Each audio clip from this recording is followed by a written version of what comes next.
তোমরা যারা একদমই নতুন আছো তাদের পিনাটটা মোড় থেকে পিনাটটা চকলেটটাকে বার করতে গেলে বারবারই ভেঙে যায়।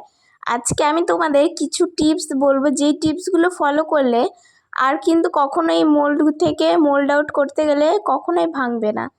তো সবার প্রথমে তোমরা যে চকলেটটা মেল্ট করবে, মেল্ট করে যখন দেবে সব সময় চেষ্টা করবে যেন একদম রুম টেম্পারেচারের হওয়া চকলেটটা, খুব বেশি গরম যেন না হয় চকলেটটা, তাহলে কিন্তু ভালোভাবে সেট হবে না, চকলেটটা কিন্তু দলা পাকিয়ে যাবে। এরপরে প্রথমে মোলটাকে দিয়ে ভালোভাবে চারিদিকটাতে স্প্রেড করে দেবে। একদম অনেকটা টাইম নিয়ে কাজটাকে করতে হবে, ধৈর্য নিয়ে কাজ না করলে কিন্তু এই কাজটা কখনো সম্ভব না।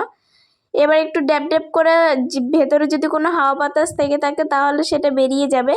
এরপরে ফ্রিজে সেট করে নিতে হবে প্রথমে একবার, তারপরে দ্বিতীয়বার আবারও একটা চকলেটের লেয়ার দিতে হবে। ওই চকলেটটাও যেন খুব বেশি গরম না হয় আর খুব বেশি ঠান্ডাও যেন না হয়, একদম মিডিয়াম টেম্পারেচারে দিতে হবে জিনিসটাকে। এরপরে দিয়ে একটা স্প্যাচুলা দিয়ে ভালোভাবে জিনিসটাকে চারিদিকে ছড়িয়ে দিতে হবে। আর সবসময় চেষ্টা করবে চারিদিকে যেন চকলেটটা একটু বেশি পরিমাণে দেওয়ার মাঝখানের তুলনায়, তাহলে জিনিসটা তুলতে গেলে কখনোই ভাঙবে না। এই রকম টিপস যদি তোমরা ফলো করে থাকো তাহলে দেখবে তোমাদের পিনাটা মোল্ড থেকে মোল্ড আউট করতে গেলে কখনোই কিন্তু হার্টগুলো ভাঙবে না।